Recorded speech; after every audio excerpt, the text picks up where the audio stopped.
别人家的孩，别人家的哦。你最后说那一段一是什么意思啊？就是我不要有心理阴影，我不要有心理阴影。那今天呢，我就来给大家讲一下在练习中的4个不要。大家好，欢迎来到 CTPP， 我是强哥。别人家的孩子，相信大家都不陌生。我们听到的都是别人家的孩子怎么好啊，跟人家学习学习。但你真的说学人家的什么，其实自己呢也说不出来，无非也就是学人家的刻苦，学人家的努力。而说到这个刻苦努力啊，这个成语啊、典故啊、格言啊，这些东西那就数不胜数了。什么勤能补拙是良训，一分辛苦一分财啊，持之以恒先易后难啊，笨鸟先飞早入林啊，坚持就是胜利呢。但是这些描绘的都只是一个态度，它并没有讲述任何的方法。这种东西说的多了，久而久之大家心里边也都明白了，就是一些大道理，没实操，没方法。没有方法的道理，那就是挂在嘴边的空谈，道理我都懂，但是我就做不到，怎么办？其实有时候不需要你做什么，反而只要你不去做什么，就能得到很好的效果。那今天呢，我就来给大家讲一下在练习中的4个不要。第一，不要定死目标。首先，目标这个词有一个非常普遍的误解，大部分人把目标当成一个终点，当成一个完结。其实目标只是一个方向，如果你把它当成一个终点，那么在达到这个终点之前，你就没有完成这个任务，你就不能说自己是成功的。但是如果你把它变成一个方向，只要保持这个方向，那么你每迈出一步都是成功的。所以与其把注意力放在达到这个目标上，不如把注意力放在自己的脚下，哪一脚深哪一脚浅，应该如何调整步伐，这些东西只能你自己感觉，别人教不了你。第二，不要难度太大。难度太大，要么你根本就无法完成，要么需要伤筋动骨。那有可能同学问了，说如果我伤筋动骨，但是我完成了任务，那不也行吗？但是你别忘了，咱们讲的是练习中的4不要。你每次练你都伤筋动骨，那到最后你也练不了几次啊。同时难度太大，就算能完成，也相当的需要时间。而有多少人在这个期间能够心平气和，同时自信满满的告诉自己，我的方法是没错的，胜利只不过是一个时间问题而已。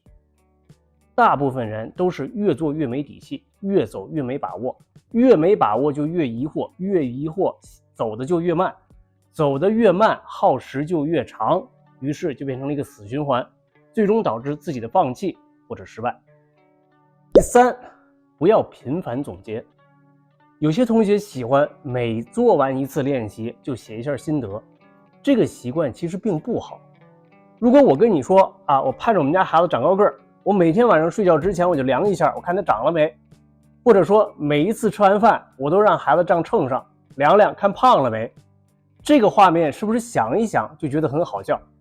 我们都说滴水穿石，循序渐进，没有任何一个练习是马上就可以立竿见影的，你得坚持同样的操作一段时间以后才能看到效果。而这种频繁的总结只能带来反效果，就好像你在频繁的问自己进步了没，进步了没，进步了没，进步了没，除了给自己增加压力，其他的什么都得不到啊。当然了，我们说的是不要频繁的总结，不等于不总结。第四，不要和别人攀比啊。很多朋友可能打小就听惯了这样的话，就是你看谁谁谁家的谁谁谁啊，如何如何，你跟人家学学，从小到大被数了，先不说最后能不能成功，落上一个心理阴影，这个几乎是铁定的。而这种你跟人家学学的举动，永远是把自己放在了一个低点，拿自己的弱项去比别人的长项。首先，这本来就是一个非常不科学、不明智的操作，因为拿你的弱项跟别人的长项比，这不明摆着没开始比就已经输了吗？其次，就算对方比你强，你也应该去看看他用什么方法进的步，做了多少工作量之后进的步，进步之前是个什么状态，进步的幅度是多少。如此的去看问题，你就不是在单纯的比较，而是在分析数据。